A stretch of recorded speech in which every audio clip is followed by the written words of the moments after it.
Meu nome é Marcelo Zarski e eu não tenho uma frase hoje. Droga. Ai, Meu ai. nome é Frater Goya, nascido Anderson Rosa. Olha aí. Eu, eu sou Regibaldi, autora do livro Ela Nasceu Maria dos Anjos. Olha só. Ah, Pode falar, Goya. Então, né, hoje a gente trouxe, para quem não conhece a Regi, a gente trabalha juntos, eu e ela, no estado, empenhados aí na área da educação. Né, o Marcelo tem uma escola de música, então também é da área de educação, né, não é da escola formal, mas é ligado à educação e à arte, né? E a Regi é uma pessoa assim que a gente já tem alguns anos que trabalhamos juntos, e ela sempre foi uma grata surpresa assim na equipe de trabalho.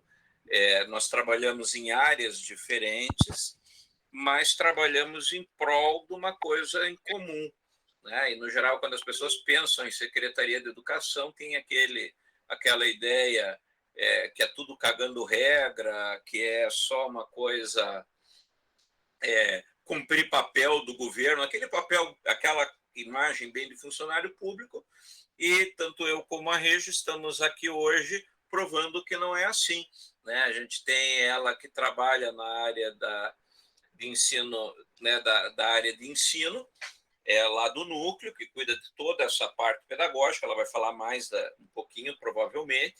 E, além disso, ela é autora, né? Então, a gente quer mostrar que nem só de educação vive o povo, mas de arte também, literatura e todas essas coisas. Vai lá, Marcelo. Então a gente vai falar aqui com a Regi. Tô curiosão para saber mais sobre o livro dela depois das nossas vinhetinhas.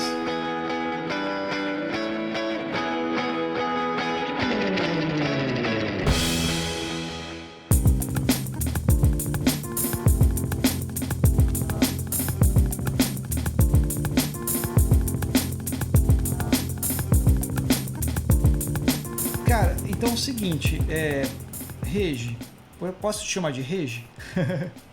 Claro, pode chamar de Regi. Acho que assim. É até estranho que as pessoas me chamam de Regiane. Ah, é?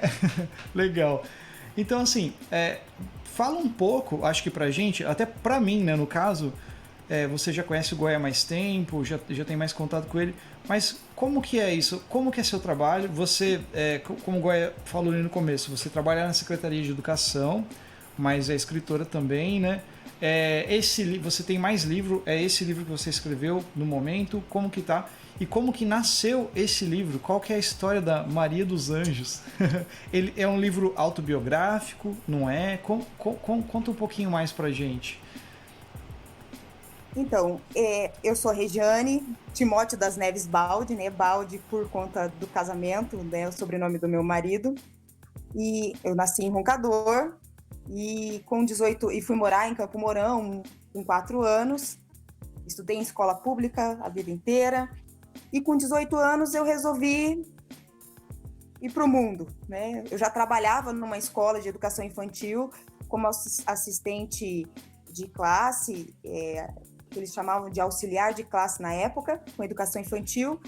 E numa manhã de verão, eu disse para minha mãe: mãe, estou indo para São Paulo. E fui trabalhar em uma editora. Trabalhei 1 ano em uma editora. E eu pedi demissão dessa editora que eu publiquei esse livro, que é a editora Escortece, o grupo Escortece. 4 dias depois, uma amiga me disse assim, uma amiga não, minha prima me disse assim, eu tenho uma amiga que tem uma escolinha e ela está precisando de uma auxiliar. Eu fui fazer a entrevista e conheci a Marisa, que é filha da Dona Vilma. A Dona Vilma é a Maria dos Anjos. Foi assim que eu conheci a Maria dos Anjos. Porque eu pedi demissão da editora que eu lancei o livro. E isso lá no ano 2000, né? Eu tinha 19 para 20 anos e Fiquei 3 anos, voltei para Campo Mourão para fazer faculdade, e quando eu terminei a faculdade, eu retornei para São Paulo e fui morar com a dona Vilma por um tempo, e ela trabalhou 30 anos no Hospital do Servidor Público, então eu trabalhava à noite. Quando ela chegava do trabalho, eu estava saindo, e ali no café ela sentava, conversava, contava histórias da vida dela. E todos os dias ela contava um pouquinho. E tinha dias que eu tinha que falar, dona Vilma, segura aí que os meus alunos estão esperando, segura. E todo dia ela me contava um pouquinho. E um dia eu falei para ela, isso lá em 2007, um dia nós vamos escrever um livro da história da sua vida. E o tempo passou, eu fui de São Paulo, eu fui para Curitiba, morei na região metropolitana 6 anos, e em 2015 nós fizemos um projeto na escola que eu trabalhava, que se chamava A Voz das Avós. A professora Fátima trabalhava a relação dos netos, das crianças, dos alunos com os avós, sobre o envelhecimento, a questão de como os alunos lidavam com o envelhecimento, como que eles viam isso, e me deu uma luz, vamos chamar Dona Vilma para falar da trajetória de vida. Dona Vilma veio de São Paulo para Curitiba, para Colombo, na verdade, e foi quando eu fiz o primeiro texto desse livro, que é o texto da estação. E as professoras trabalharam com os alunos o texto. No dia marcado, nós colocamos a Dona Vilma em uma sala, e os alunos, e eles olhavam todos curiosos para aquela mulher sentada numa poltrona, e fizemos a leitura novamente. E eu dizia para eles, essa mulher, essa menininha do texto, é essa senhora aqui. E eles ficaram encantados com a história dela, e ela criou uma linha do tempo, uma trajetória, né, na cabeça, para contar para os alunos. E é essa trajetória da vida dela, essa linha do tempo que ela criou, nessa conversa com os alunos, que eu coloquei no livro. No livro tem uma história que ela não contou para as crianças, que é a adoção do filho. Ela não contou essa história, e eu coloquei no livro. Ela adotou um filho. E então o livro é essa trajetória, e mais a adoção do Lucas, que é o filho adotivo, e uma carta que a neta escreveu para ela. E assim finalizamos o projeto. Mas, como eu sou uma pessoa que, né, saí de Campo Mourão, fui para São Paulo, depois de São Paulo fui para Curitiba, de Curitiba para Colombo, eu retornei para Campo Mourão e fui trabalhar no núcleo. Né? Hoje eu trabalho no núcleo, a minha função dentro do núcleo é fazer a articulação do Estado com as secretarias municipais, então eu trabalho com os anos iniciais, a educação infantil, as secretarias municipais de educação, com as prefeituras, e tem um trabalho relacionado também às escolas estaduais e principalmente junto com as escolas particulares de Campo Mourão e dos 16 municípios que compõem, né, o nosso núcleo regional de educação, junto com a equipe da educação básica, da estrutura. Meu trabalho, né, não está tão ligado com o trabalho do Anderson, que trabalha, né, no Recursos Humanos, mas nós estamos sempre ali interligados no trabalho. E agora, para o lançamento do livro, para finalizar, nós fizemos o lançamento e a Dona Vilma veio para Campo Mourão. Ela está aqui, ela está em Campo Mourão e não tem planos de voltar para casa, né? De voltar para São Paulo, porque ela mora em São Paulo. Por que a história da Dona Vilma é tão importante? Nós temos tantas pessoas no mundo com histórias importantes, com histórias né, valorosas, mas por que a história dela é importante? Ela foi abandonada na estação de trem aos 5 anos de idade. A mãe foi abandonando um filho a cada estação de trem, e de orfanato em orfanato, ela se constituiu adulta, ela se formou, ela formou o seu caráter, ela se constituiu pessoa sem uma referência familiar efetiva, né, na trajetória dela. Em uma época que as pessoas mais ricas pegavam crianças, moças, nos orfanatos para trabalharem nas suas casas, e isso acaba sendo uma espécie de de desabafo dela, daquela época, de denúncia mesmo do que acontecia naquela época, ela passa dos 7 aos 14 anos em uma fazenda onde ela era tratada como uma escrava, que a pessoa que a adotou, que tinha o papel de mãe, dizia para ela: você é tão ruim, que nem a sua mãe te quis. E que as pessoas que a sociedade da época diziam que eram erradas ou que ela não deveria chegar perto, eram as pessoas que davam o carinho, que eram as referências positivas para ela. E ela se manteve forte. E eu digo que esse livro é um livro que mostra que a vida é feita de escolhas e as suas escolhas precisam e devem ser importantes para você, porque elas vão definir o seu futuro, sim. Isso não pode ser para algumas pessoas, eu pego isso para mim enquanto trajetória. Eu venho de uma classe social, eu venho de uma posição que eu não tinha o direito de pensar o presente. Eu tinha que ter um planejamento, um plano. Eu tinha que fazer escolhas. E as minhas escolhas me trouxeram até aqui. Horas mais, horas menos, hora menos, mas eu tinha que fazer escolhas e ter um planejamento. E foi isso que conduziu a Dona Vilma a vida afora. As escolhas, que era verdadeiramente a única coisa que ela tinha. Que é isso que o livro retrata. As escolhas que ela fez. E o quanto ela se tornou forte por fazer essas escolhas e por ter isso claro na vida dela. Eu tenho que aproveitar o que a vida me fornece e estar preparada para receber essas oportunidades. Eu recebo poucas oportunidades. Eu sou sozinha, mas eu não posso me lamentar.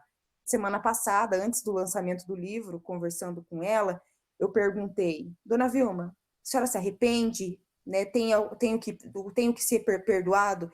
E ela me disse assim: não me lamento. Né? Eu não tenho que me lamentar, eu não tenho que perdoar. Eu não passei a minha vida me lamentando. Eu não tive e não tenho tempo para isso. Então, Regi, a força. Oi. deixa eu te fazer uma pergunta. Você tocou em vários pontos sensíveis aí. Acho que tem a questão do abandono, de uma semi-escravidão, né? Sim. E isso daí tudo. Qual é a idade da Dona Vilma hoje? Isso aconteceu em que ano, mais ou menos? Ela nasceu, ela tinha 5 para 6 anos, na década de 50, ela foi abandonada em 1952, pelo que ela lembra, 52, 53. Ela Então, viveu, ela viveu na fazenda dos 7 aos 14. então ali, período dos comecinho, né, período inicial dos anos 60, Dos anos 60, isso. a gente tinha uma pessoa, é, ela é que raça? Ela é branca, ela é preta, ela é parda, o que é, qual é a, Ela é, ela é branca dos olhos verdes ou azuis. né? Às vezes eu olho para ela, parece azul, às vezes eu olho para ela, parece verde, mas ela é branca dos olhos claros. E aí E a a, e a, gente, e a suposta mãe dela, a suposta mãe que adotou na fazenda, chamava ela de negrinha suja. Deus do céu. E aí você vê essa relação de escravidão que veja, o que eu estou querendo salientar é o nível de crueldade que a gente tem, que nós estávamos já em pleno século XX, Sim. né? E metade aí, já passaram a metade, começo dos anos 60, e ainda trabalhando, fazendo outro ser humano de escravo. Gente, é inadmissível isso, né? A gente vê o tamanho. E ela era uma criança, que você falou aí, era dos 7 aos 14, isso.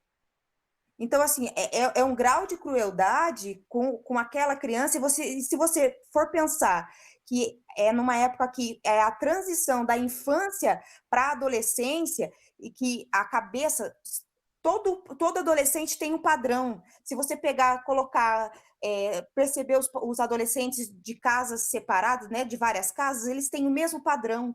A modificação do corpo, a questão de se trancar no quarto, aquela, né, hoje, O final da primeira infância, para as meninas, a menarca.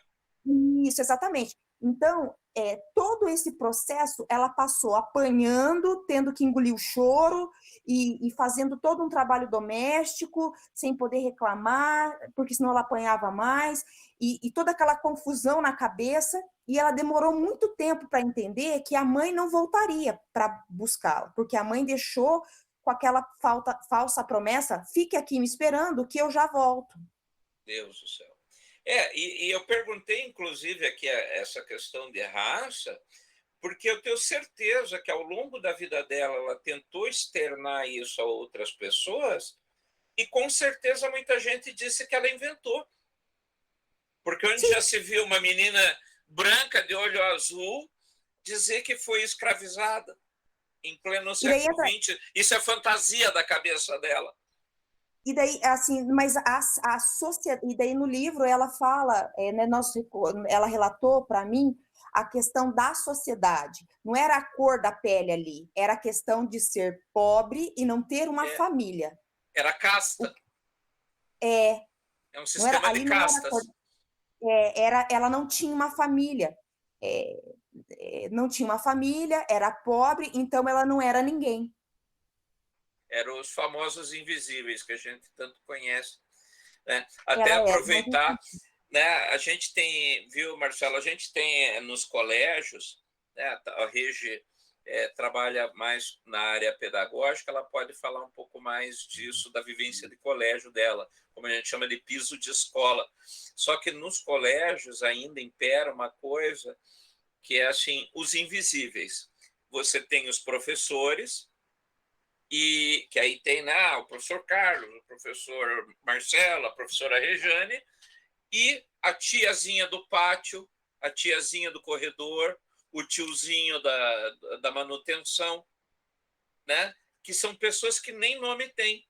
Muitas vezes, se você perguntar o nome dessas pessoas, e até ainda persiste em alguns, não é todos, isso é uma cultura que está em mudança, mas em muitos colégios tem a famigerada sala dos professores, e que essas pessoas muitas vezes não entram porque é a sala dos professores. Então, você vê que se cria estruturalmente na sociedade, que é isso que a Regi contou ali, uma divisão entre quem pode e quem não pode, quem é e quem não é, né? E às vezes porque você não tem o mesmo estudo, você não tem a grana, aí você não é ninguém, você é alguém que eu limpo o pé.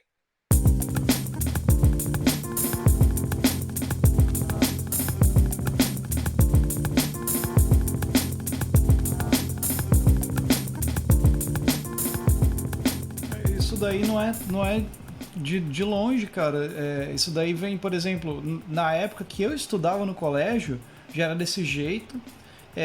Eu não sei se às vezes vocês concordam com isso, mas dá a impressão de que a nossa sociedade, assim, o ser humano no convívio social, a gente se organiza, que nem que você colocou casta, né? Mas a gente se organiza de um jeito por grupos, né? O ser humano ele sempre está envolvido num grupo. Eu vou pegar um exemplo bem banal, assim, por exemplo. Tem grupos que são rotarianos, tem grupos que são maçons, tem grupos que são, sabe? Tem essa coisa, né, das pessoas pertencerem a algum grupo. E, por exemplo, no colégio, eu lembro que você falou dos esquecidos, né, os excluídos. Eu era de uma galera dos colégios que eu sofria bullying, na época eu era gordinho, então isso me fazia mal. O meu cabelo sempre foi enrolado, então eu falavam que o meu cabelo era cabelo ruim, cabelo de preto. E essas coisas, por exemplo, que cabelo de preto era ruim, sabe? E essas coisas não era da escola só, sabe? eram as piadinhas que às vezes eu escutava internamente na família, no almoço de domingo, assim, quando tava lá tio, tia lá, sabe aquela coisa? Então você imagina, por exemplo, trazendo para essa realidade dessa pessoa aí, né? Por mais que o estereótipo dela, né, não é um estereótipo de minoria, vamos dizer assim, ela não era negra, ela não era, mas ela era pobre, né? E você ser pobre você já está dentro de uma coisa que é menos, né? Tem uma coisa que a gente ouviu esses dias atrás, que aconteceu, aquele caso do mendigo lá, que saiu com uma mulher, A esposa a do esposa do treinador, né? treinador, uma coisa assim. E daí eu tava vendo a entrevista dele, foi repercutiu bastante a entrevista dele e as pessoas falavam assim: nossa, esse cara fala bem pra ser um mendigo, né? Eu falei assim, meu, mas ele tipo, não colocaram como mendigo, colocaram como morador de rua, né? Nossa, esse cara fala super bem pra ser um morador de rua.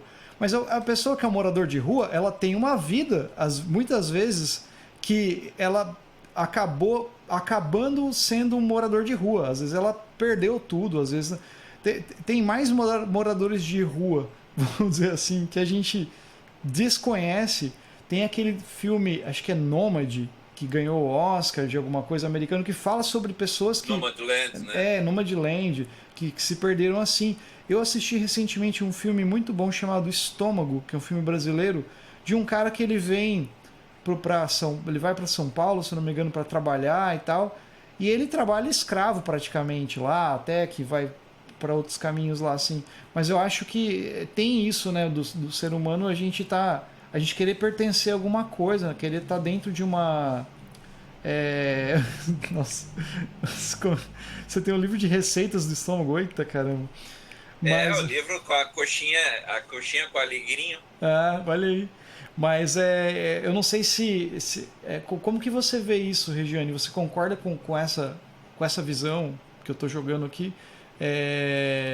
Que a gente tem um pouco disso. E como que eu vi que você trabalha diretamente na educação, você vive muita coisa, você deve ter convivido, é, vivenciado bastante história, né? Principalmente relatando aí no livro histórias dessa pessoa e histórias que você vive no dia a dia de ensino, de educação. Como que é isso, sabe? Ainda é desse jeito? Tá mudando? Assim, lógico, acho que com o tipo de trabalho assim, educacional, assim, não trabalho, mas assim, eu digo que com o plano educacional federal que a gente tem hoje, acho que a tendência é ficar cada vez pior, né? Cada vez mais ruim, né? Porque investimento é pequeno, as pessoas estão tirando tudo, né? Mas assim, há uma esperança. Como que é para você? E você, Goya, também que trabalha diretamente nessa área, que eu trabalho na educação, mas eu trabalho na educação não formal, né? Entre aspas, né? Eu trabalho com outro tipo de educação, que é educação também, mas é diferente da educação ali da escola, né? Do colégio e tal. Como que é para vocês isso? Primeiro, nós precisamos ter esperança, mas não de esperar, mas de esperançar, como diria Paulo Freire. Eu não me atrevo aqui a citar muito Paulo Freire, porque a minha leitura, por mais que eu leia Paulo Freire, e ainda eu sou muito crítica e eu acho que ainda é muito rasa a minha leitura de Paulo Freire, porque ele é grandioso, né? Ele é grandioso quando se fala em educação.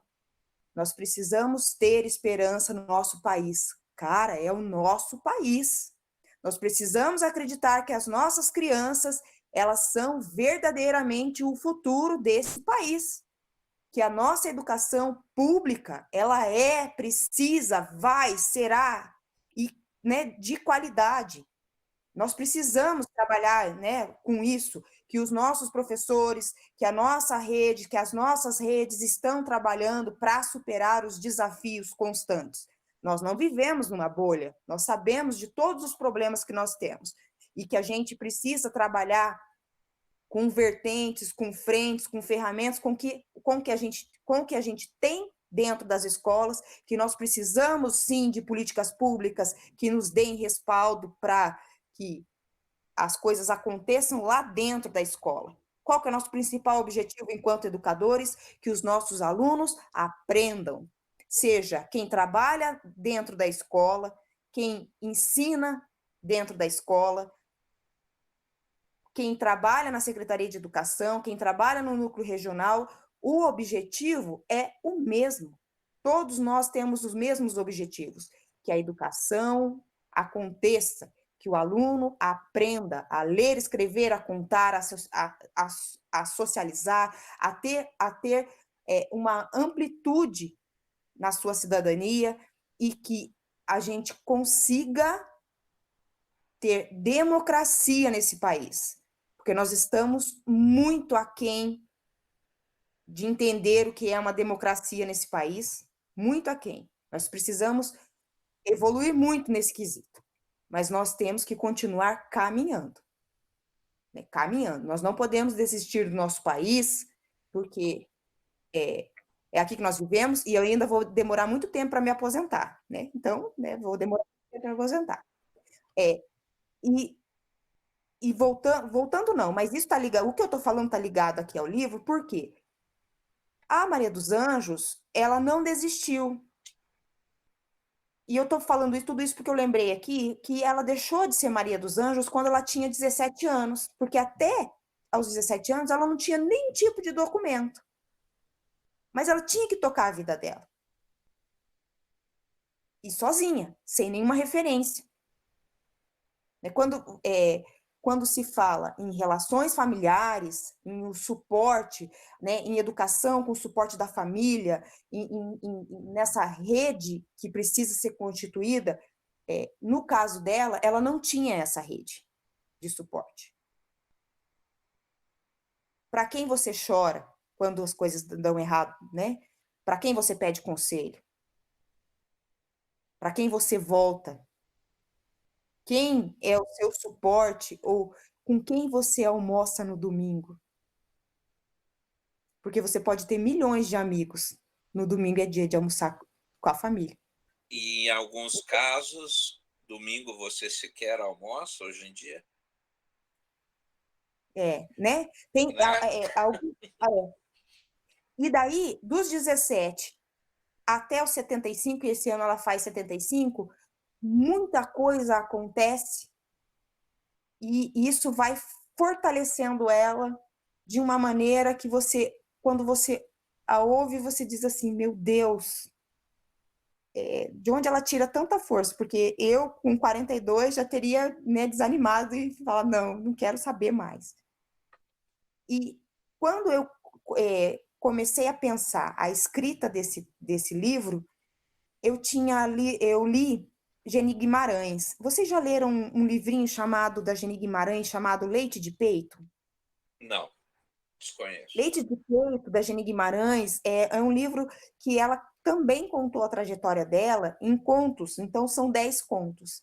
Então ela conta a trajetória dela de criança até quando se formou professora, ela, uma moça negra que morava na área rural, com os pais analfabetos, o pai calçou sapato, eu acho que uma única vez na vida, na formatura dela, e tem um texto da Geni Guimarães que é Os Natais de Macarronada, que ela conta a história de um político ou a mulher do político que vai entregar brinquedos para as crianças e ela fica horas na fila esperando com a irmã deficiente e o outro irmão no sol quente e a mulher chega, né, e ela relata e ela descreve como a mulher está vestida e como a mulher se comporta e quando a mulher vê a irmã, né, toda suja porque ficou horas naquele sol quente esperando, a mulher joga o presente, né, joga o presente no colo da irmã e ela diz que a partir dali os natais não tinham mais o mesmo sentido para ela e eles ficavam o ano todo esperando a macarronada da mãe, o refrigerante, que era, né, naquela época era a única data que eles comemoravam e tinham aquelas coisas. É um texto muito impactante para mim, quando eu li a primeira vez, porque eu já li aquele livro umas 10 vezes, e todas as vezes que eu leio ele tem um sentido para mim. E alguns meses me apresentaram um outro livro, que é O Torto Arado, que também conta ali conta uma história, uma biografia de outra forma, é outro enredo, a escrita é diferente, mas contam histórias. E o que que eu descobri? Eu gosto de escrever histórias. Eu gosto de ouvir histórias. Na roda dos amigos, a gente vira e mexe, se pega contando história de infância. Eu tenho alguns amigos, principalmente José, Antônio e Adriano. Nós sempre contamos história de infância, história das nossas cidades, dos nossos amigos de infância. Então, eu aprendi, eu descobri que eu gosto de contar histórias. E a partir disso eu pensei no projeto para um segundo livro, na área de educação, mas contando histórias. Eu acho que contar histórias é um negócio valioso. Você sabe que eu tenho Valoroso, uma... não valioso, valoroso. Valoroso. Você sabe que eu tenho uma ideia de... Eu trabalhei lá em Curitiba, você conhece, obviamente, o Colégio Estadual do Paraná, Sim, e eu sim. trabalhei lá em Curitiba no Colégio Estadual, e lá tem uma biblioteca muito bonita. E eu propus, inclusive eu comentei esses dias com o Geraldo, do Antônio Teodoro, eu tenho muito interesse em fazer um projeto com o pessoal que está, não os desabrigados, o pessoal que está vindo, né, desses outros países, né, os refugiados, Uhum.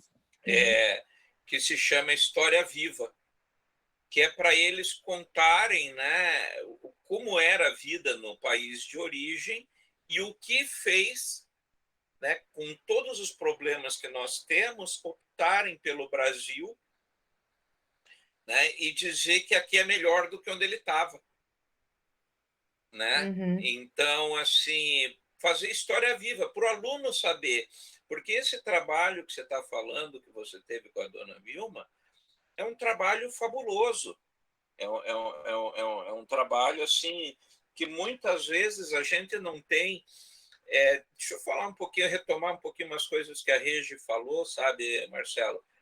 É assim, é, tem uma coisa que você está insistindo aí na tua fala, Regi, e que eu acho que tem que falar ainda mais, né? Não é não falar, é o contrário. Isso tem que ser ecoado mais e mais vezes, que é as opções que a pessoa faz durante a vida, apesar de, né? Muitas vezes a gente tem uma vida, apesar de as pessoas, e aqui eu vou falar em prol da educação pública, porque hoje existe um discurso muito assim: o ensino público é uma porcaria, que é uma merda. Eu sou filho do ensino público, né?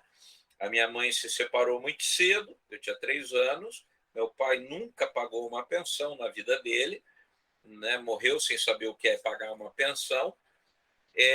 Eu tive que parar de estudar um ano, porque minha mãe não conseguia nos manter os dois na escola, ou era minha irmã ou eu. Como minha irmã era mais velha, ela estudou e eu fiquei em casa, né? Eu sou oriundo de colégio público, eu vim de colégio público, estudando como dava. Eu uso óculos desde os 11 anos de idade, e só que eu comecei a precisar bem antes, até o ponto do diretor chamar minha mãe e dizer que se ela não me levasse num oculista, num oftalmologista para fazer um óculos, ele ia me delatar, ela ia delatar ela no conselho tutelar, na época juizado de menores, né, por descuido. E minha mãe não levava não porque ela não queria, né, mas porque não tinha dinheiro para o óculos, né? Então, assim, e muitas vezes isso é uma outra coisa que a Regi coloca ali, que a gente tem que ter uma esperança, né, ver uma luz no fim do túnel da educação e lutar por essa educação. Porque, veja só, a Regi falou muitas coisas importantes aí. Então, assim, muitas vezes, eu falei em 2015 lá na Câmara, quase fui linchado. Você vem de uma família que o pai largou a mãe com os filhos, ou a mãe largou, fugiu e largou as crianças com o pai. Aí, por exemplo, esse pai é pedreiro, sei lá, tem um emprego de merda, ganha um salário pior ainda, duas crianças pequenas, ele bebe para esquecer da ex-mulher que largou ele, dos problemas que ele tem na vida. Ele chega em casa, bate nos filhos porque eles lembram a mulher que abandonou ele. Então, essas crianças, aonde elas vão encontrar refúgio? Elas vão encontrar refúgio no colégio público. E muitas vezes, naquela tiazinha que é invisível, que a gente não sabe o nome, é ela que ouve aquela menina que está menstruando pela primeira vez e não sabe o que fazer, porque ela não tem mãe, não tem pai, está sozinha ali no mundo. Eu acho que a Rege, que é oriunda também do ensino público, deve ter coleção de história desse tipo, né? Então, assim, e a pior coisa que pode acontecer por um jovem é ouvir de um professor: eu desisto de você. Porque quando um professor desiste de um aluno, ele não tem mais ninguém. Ele literalmente acabou para ele, né? Então, a educação, se existe alguma esperança para o nosso país e para os nossos jovens, é a educação, e sim, é a educação pública, né? Então, a gente tem que parar de ver a educação com descaso e sem investimento e sem formação, sem valorização profissional de todos os tipos, né?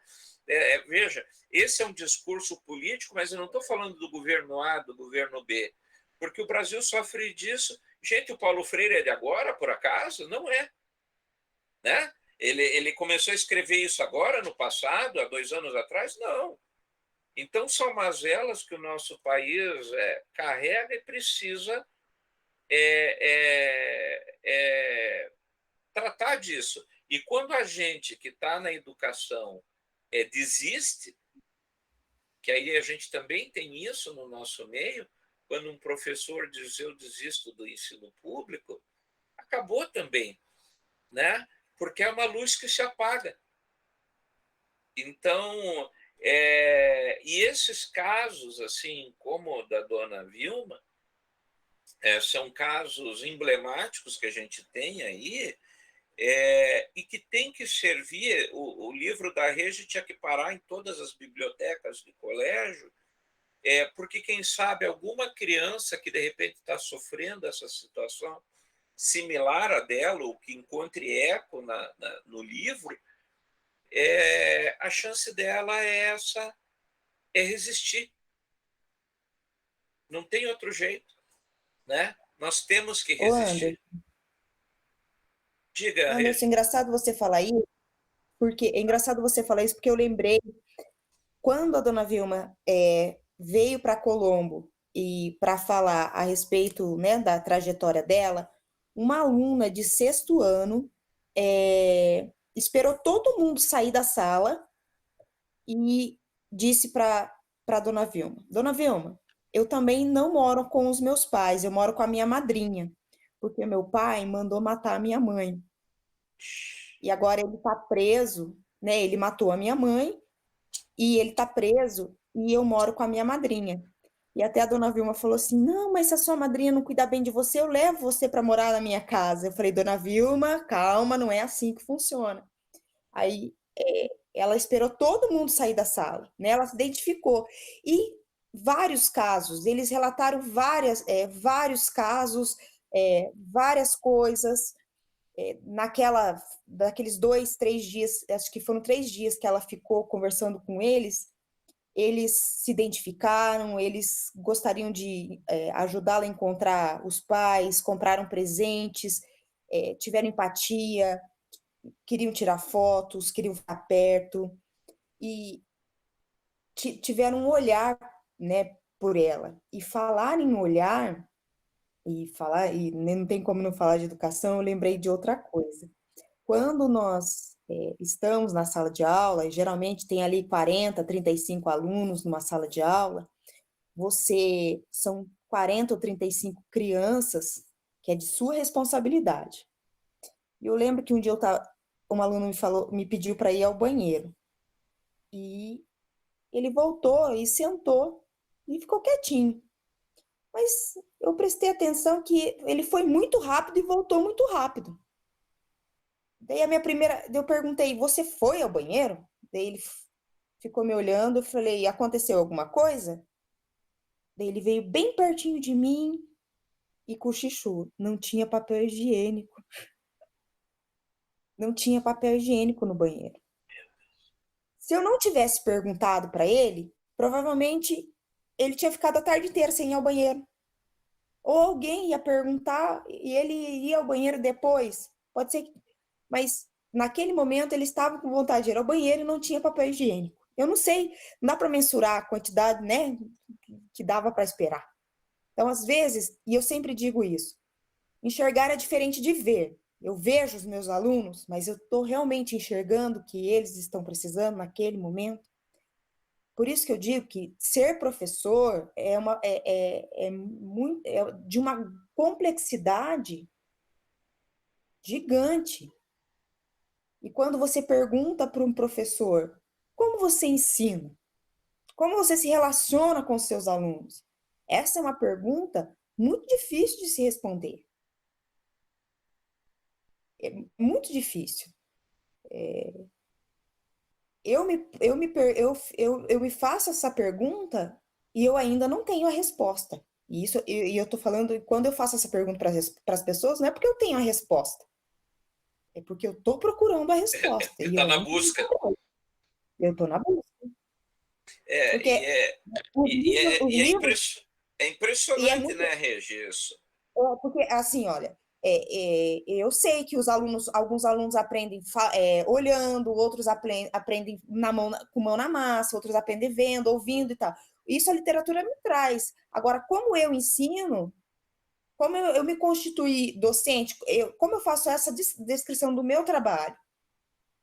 Isso a literatura, eu não consigo vincular isso à literatura. Para mim, tem uma complexidade aí. Se alguém tiver uma resposta, né, já constituída, né, eu posso passar o meu e-mail depois para a gente bater um papo.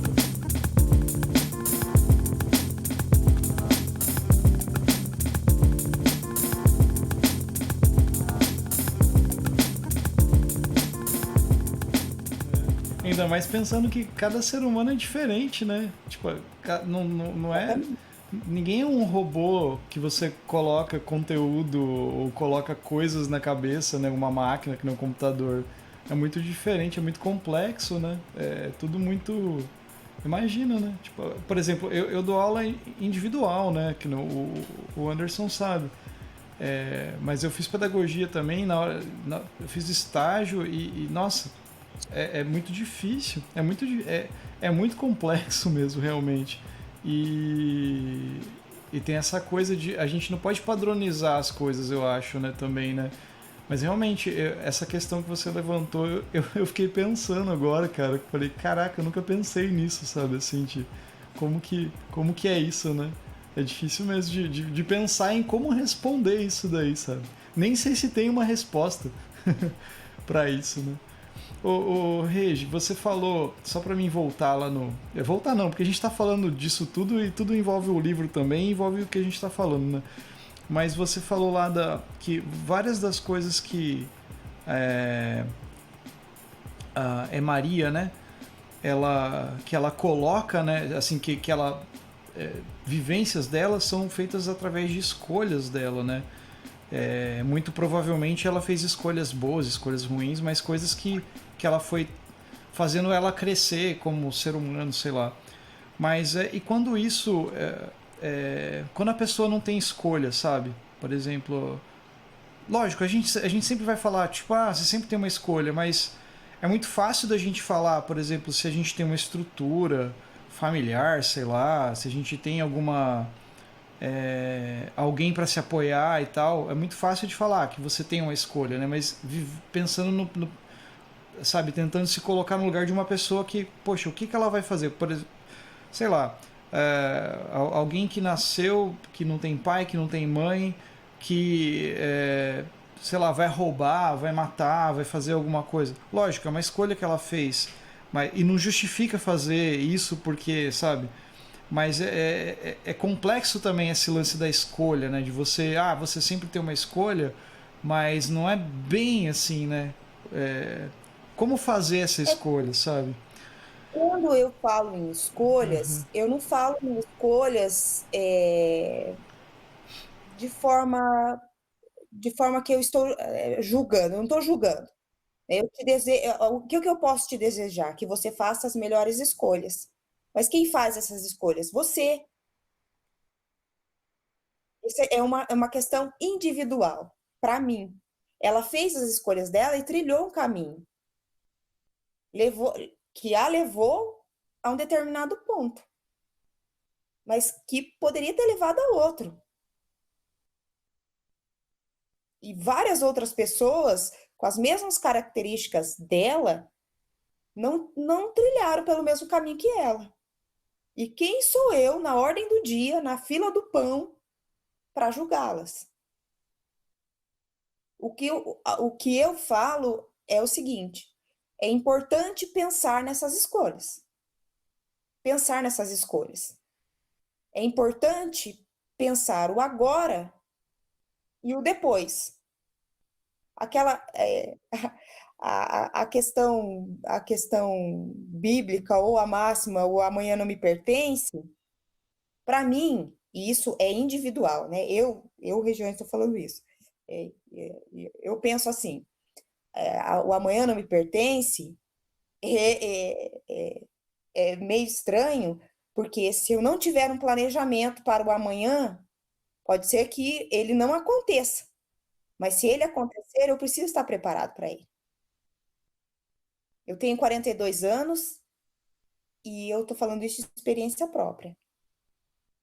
Porque quando eu não planejei, a coisa deu errado. Mas a gente vai viver isso na régua, vai viver paranoico, né? Vai viver, não tem que planejar. Não. Você traça um plano. Você sabe que horas mais e horas menos você vai estar focado naquilo.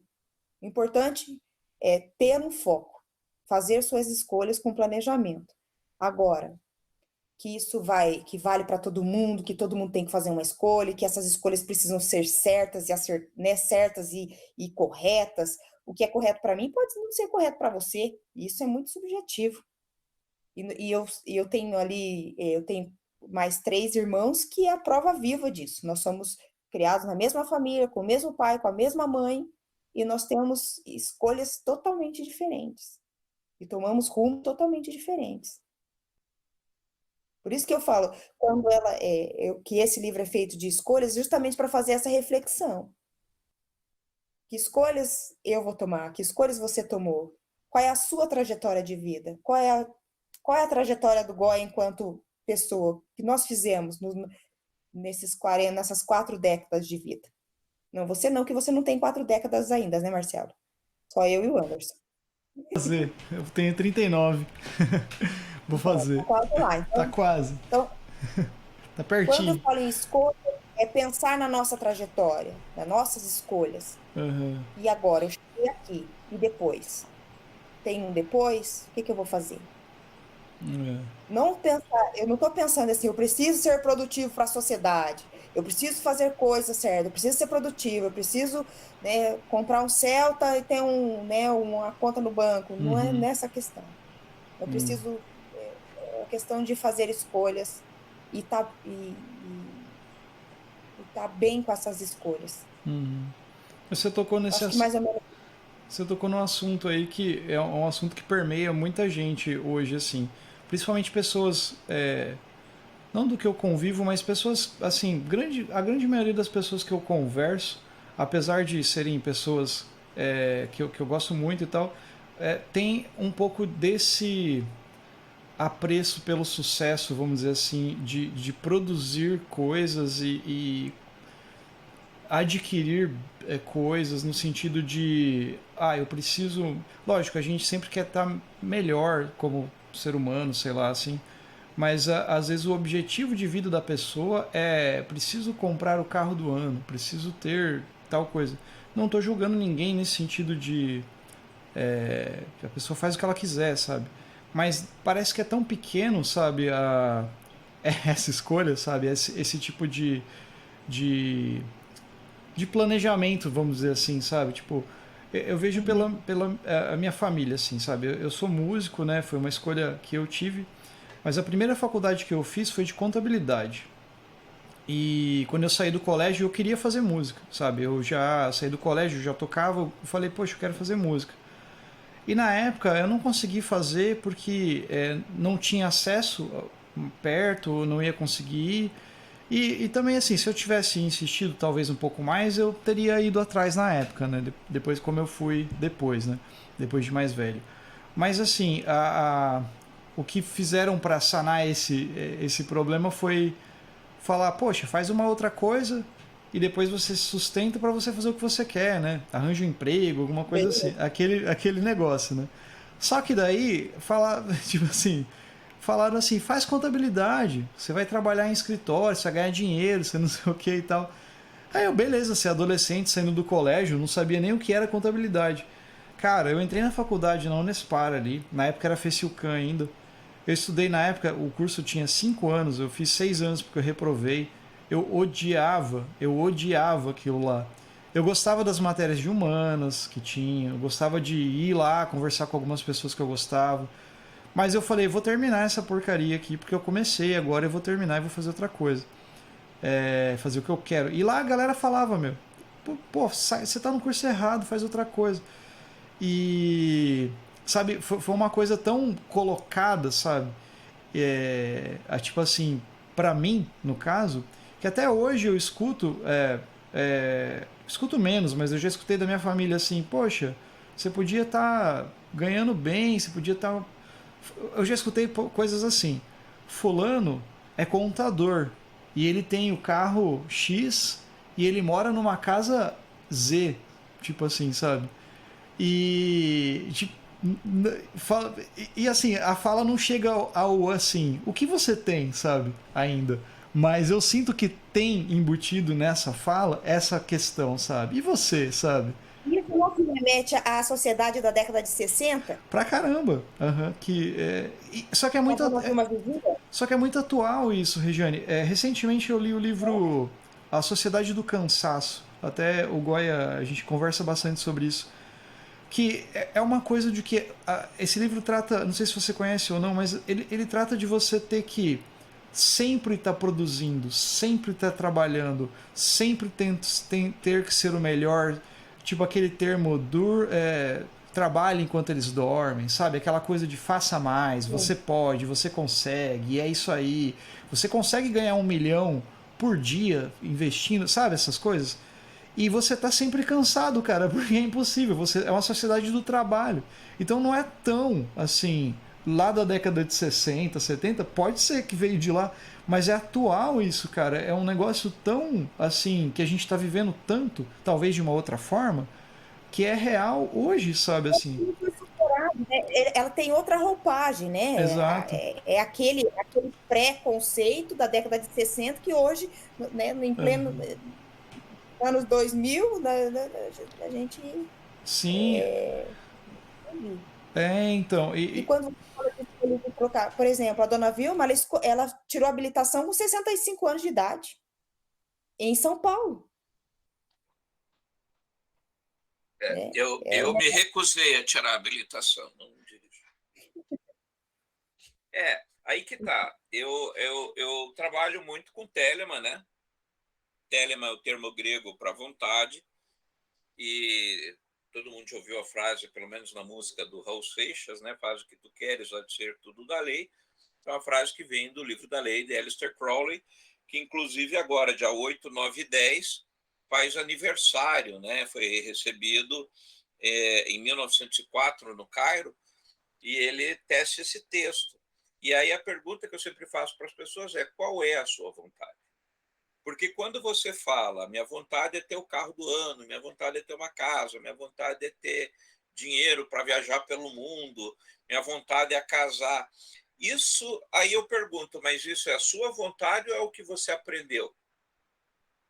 Porque muitas vezes, e inclusive quanto mais você pega a gente aí indo para a idade da dona Vilma perto dos 75, você ouve as pessoas dizerem assim, a minha vida inteira foi uma mentira. Eu não queria casar, eu casei. eu queria viajar pelo mundo, comprei uma casa, eu queria trabalhar, queria ser músico e virei contador, né?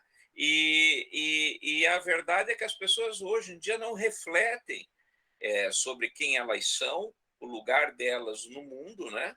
E que lugar que elas gostariam de ocupar. E vira uma coisa do que você tem que fazer.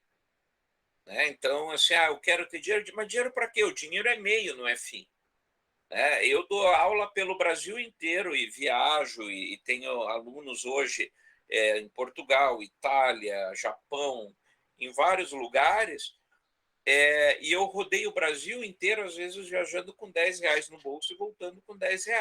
Mas as pessoas pagavam para ouvir uma coisa que eu sabia. Então, o meu objetivo sempre foi aprender e ensinar, né? E não ter dinheiro. O resto é consequência, bicho. Não adianta você... se você coloca a tua vida num carro e o dia que você não puder ter carro, e o dia que você não conseguir ter uma casa, né? Será que sua vida se resume a isso?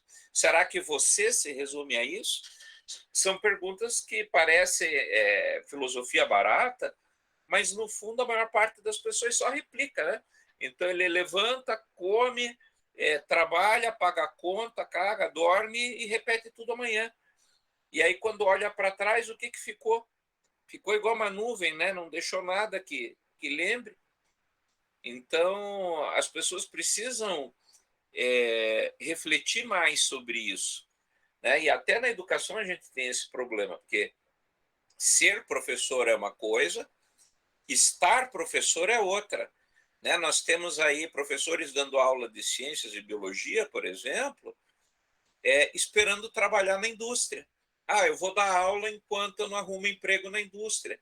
Professores de letras, por exemplo, de português e inglês, que gostariam de ser escritores, editores, revisores ou jornalistas e que não são, então vão dar aula. Né? Eu vou dar aula enquanto para me sustentar enquanto eu aguardo o emprego. Então essa pessoa não é o professor, ela está professor, né? E acho que isso tem a ver com muito dos números do IDEB em baixa, né? Que nós temos no Brasil como um todo, né? Não só no Paraná, mas a média do IDEB. Por isso que você tem professores que estão professores e não que são professores, né? Professores de literatura que não leem um livro, né? Professores de inglês que não falam inglês, professor, e aí por aí vai. E isso eu não estou falando só do ensino público.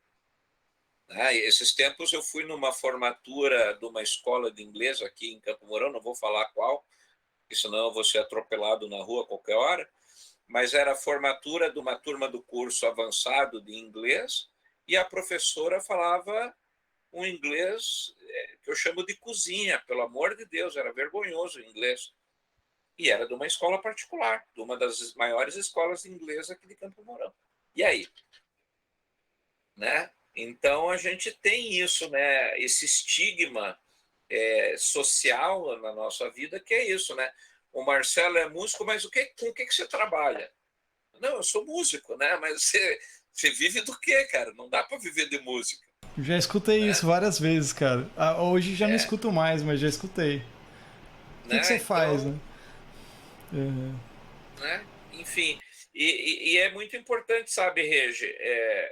Eu até vou fazer aqui um breve depoimento, assim, a Regi, talvez ela não saiba disso, eu nunca verbalizei lá no núcleo, mas, assim, ela é um dos baluartes, assim, que a gente tem ali no núcleo, das pessoas que realmente importam, tá?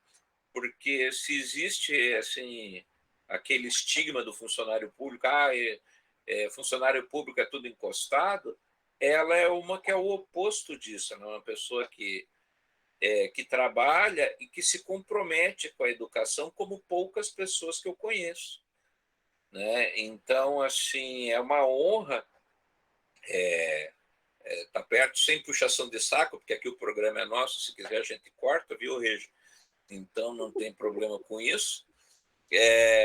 Mas assim, É importante deixar isso e dizer que, graças a pessoas como você que acreditam na educação, nós ainda temos educação. Nós ainda temos um É projeto uma, de educação.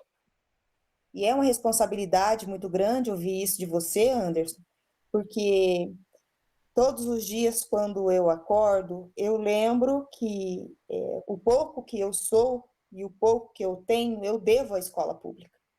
Eu devo aos professores, eu devo ao que eu trabalhei e ao que eu tenho trabalhado pela escola pública.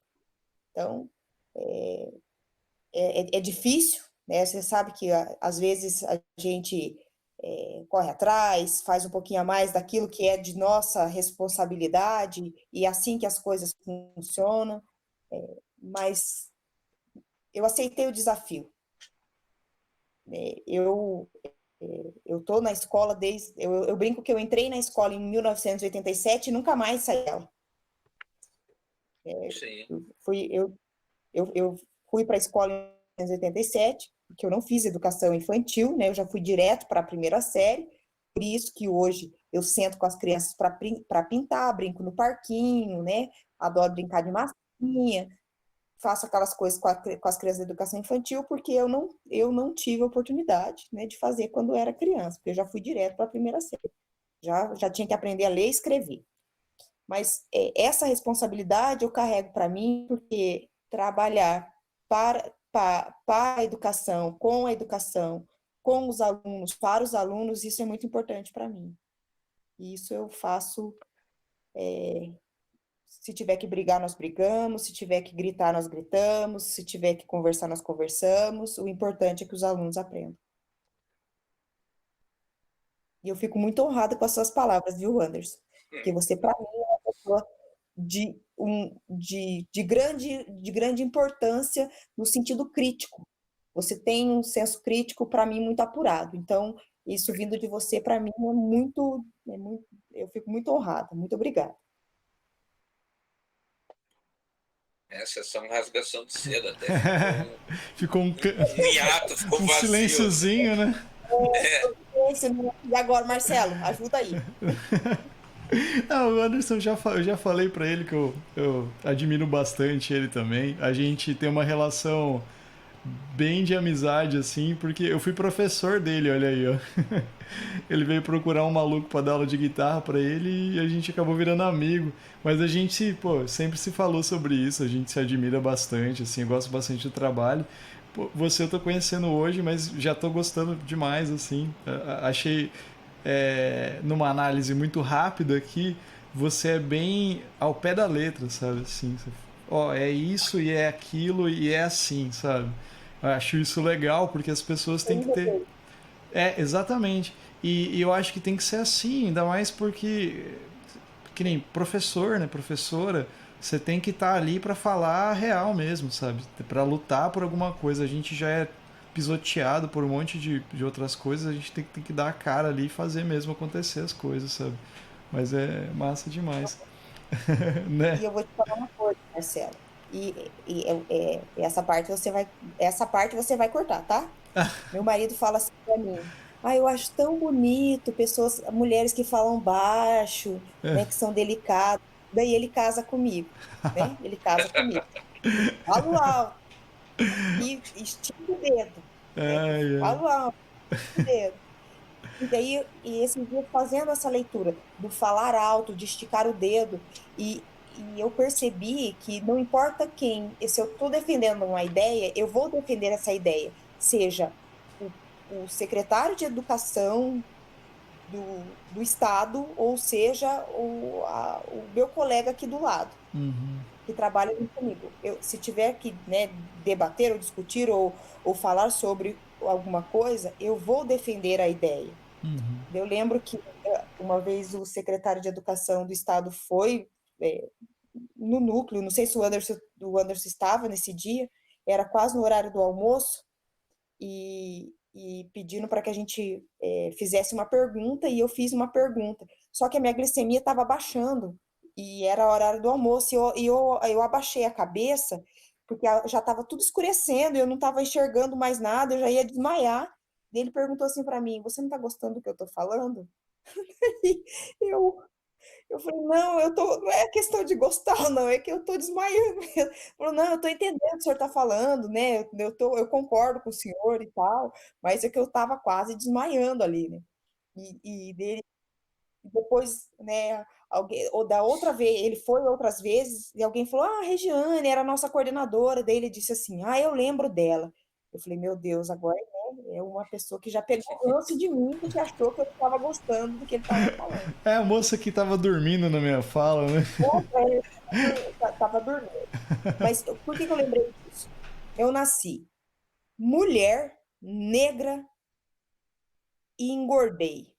Eu tinha 3 pontos que se eu não batesse o pezinho, se eu não batesse firme na mesa e dissesse: "Olha, eu tenho ponto de vista, e o meu ponto de vista é esse", eu era engolido pela multidão.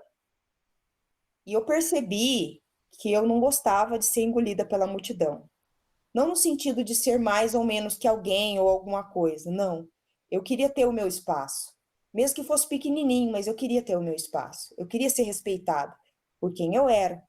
E isso começou lá na década de 90, quando eu saí da infância e fui para a adolescência. Foi quando eu descobri que eu queria ter o meu espaço, mesmo que fosse pequenininho. E de lá para cá, meu amigo, é muito difícil eu ficar com a minha boca fechada, assim, se eu perceber alguma coisa que está sendo injusto, que eu percebo aquilo ali é injusto, ou alguma coisa que eu vejo, aquilo está fora do lugar. Eu não consigo ficar quieta. Não, mas é nesse sentido aí que você falou mesmo. É, vamos dizer assim, você tem três, três coisas que são, que nem você falou, né? É gorda, não sei o quê, vai ser sempre apontado o dedo, sabe? E ser mulher já é difícil. A gente gravou um programa sobre masculinidade tóxica com duas parceiras nossas aqui, que foi sensacional, porque é muito difícil, sabe? A gente não tem nem noção do que vocês passam, né? A gente tá ali, apoia, mas imagina para uma mulher como que é. Uma mulher negra ainda, né? E imagina daí uma pessoa negra, homossexual, trans, sei lá, o que seja. É muito pior, né, também. É super difícil. E como a sociedade discrimina realmente, hoje em dia, isso é muito. Não podia, né? Mas é muito comum. É muito fácil de ver isso, sabe? Às vezes a gente se pega com um olhar diferente para esse tipo de coisa. A gente, por exemplo, eu sou homem, hétero e tal, e às vezes você se pega com pensamento e você fala, puta, tá errado isso, sabe? Altas vezes em casa com a minha namorada a gente tá conversando e ela falou, pô, você foi machista pra caralho. Putz, verdade. E é difícil, sabe? Imagina isso, né? Agora você imagina isso sabe, na sociedade no geral, né? Como que isso acontece? É. Como que isso é na escola? Como que. No meu tempo da escola, isso já era foda demais, sabe? Já era uma coisa que era. E assim, no meu tempo não se falava, isso é bullying, né? Provavelmente no tempo de vocês Não. também, né? E ainda bem que hoje fala que é bullying e tem punição e tem coisa. Porque esse lance do que a galera fala do politicamente correto, não sei o quê, tem que ser politicamente correto sim, meu. Tem que julgar, tem que falar. Se o cara Não fala, né? menospreza alguém, se humilha alguém, se deixa uma pessoa humilhada, Sim, numa situação vexatória, tem que uhum. ser politicamente correto. Sim, com certeza. Eu nem precisaria usar esse termo para isso, né? É, E voltando pro livro, voltando ali, porque para o livro, a ideia de trabalhar isso nas escolas, os textos, porque no livro, os textos você pode trabalhar ou os textos separados, ou ou o livro inteiro. Então, quando você fala né, da questão, quando a gente está falando aqui da questão da mulher, do preconceito, do machismo, Dona Vilma foi mãe solteira na década de 70. Você imagina o que essa mulher passou para criar a filha sozinha, na década de 70. e é uma filha ainda que ela tem. Exatamente. né? E adotou mais um. Mas tem toda uma história, né, desse filho, desse filho que ela adotou, que não, ele não sobreviveu, né? Ele viveu até os 13 anos e faleceu. E a filha teve duas filhas. Então, Maria dos Anjos, Dona Vilma, que se transformou Vilma Borges, né, por conta da troca de documentos, né, aos 17 anos, fizeram os documentos dela. Teve Maria Cecília Borges, que teve Maria Eduarda Borges e Maria Luísa Borges Silva. Então, é uma casa de mulheres. Olha só que legal. Ô, Regi, e se você fosse hoje dar para a gente ir para indo assim em direção a um final, porque a conversa a gente poderia falar eternamente aqui. Mas a pergunta que eu faço para você nessa reta final é assim: o que você gostaria que o leitor desse livro... qual é a tua esperança do leitor? O que você espera que o leitor, que sobre para o leitor na última página? Que sobre para o leitor que a vida é cheia de possibilidades, que existem vários caminhos e várias escolhas. Que a gente tem a possibilidade de ser luz, de fazer várias coisas, e que a gente precisa estar preparado para receber tudo isso. E que a vida vale a pena.